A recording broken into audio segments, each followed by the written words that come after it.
ঝালকাঠির রাজাপুরে সুপারি পাড়াকে কেন্দ্র করে মাহফুজ নামের এক যুবককে ইট দিয়ে আঘাত করে মাথা ফাটিয়ে দেওয়ার অভিযোগ উঠেছে একই এলাকার রবিউল ইসলাম নামের এক যুবদল নেতার বিরুদ্ধে। উপজেলার মধ্যে মনোহারপুর এলাকায় বৃহস্পতিবার সকাল আনুমানিক 8:30টার সময় এ ঘটনা ঘটে।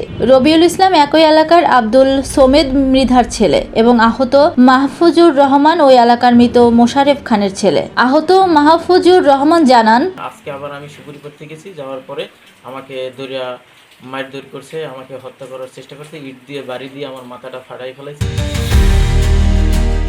গত 2 দিন আগে আমার চাচা আজাদ হোসেনের বাগানে সুপারি পাড়া নিয়ে রবিউলের সাথে আমার কথা কাটাকাটির এক পর্যায়ে সে আমাকে মেরে ফেলার হুমকি দেয়। সে ঘটনা পুলিশ ও স্থানীয় সাংবাদিকদের জানাই আমরা। বৃহস্পতিবার সকাল 8:30টার সময় চাচা আজাদ হোসেনের নিজ বাগানে সুপারি পাড়তে গেলে রবিউল ও তার সহযোগী 4 থেকে 5 জন মিলে আমাকে হত্যার উদ্দেশ্যে ইট দিয়ে মাথায় আঘাত করে। আমার চিৎকারে এলাকার লোকজন এসে আমাকে উদ্ধার করে উপজেলা স্বাস্থ্য কমপ্লেক্সে নিয়ে আসে। এ বিষয়ে রবিউল ইসলাম জানায়, আমি বৃহস্পতিবার ওখানে যাইনি এবং মাহফুজুর রহমান নামের কাউকেই মারিনি। প্রতিপক্ষরা আমাকে জড়িয়ে মিথ্যা অপবাদ দিচ্ছে। অন্যদিকে রাজাপুর থানার এসআই রফিকুল ইসলাম জানান, এ বিষয়ে অভিযোগ পেলে পরবর্তী ব্যবস্থা নেওয়া হবে।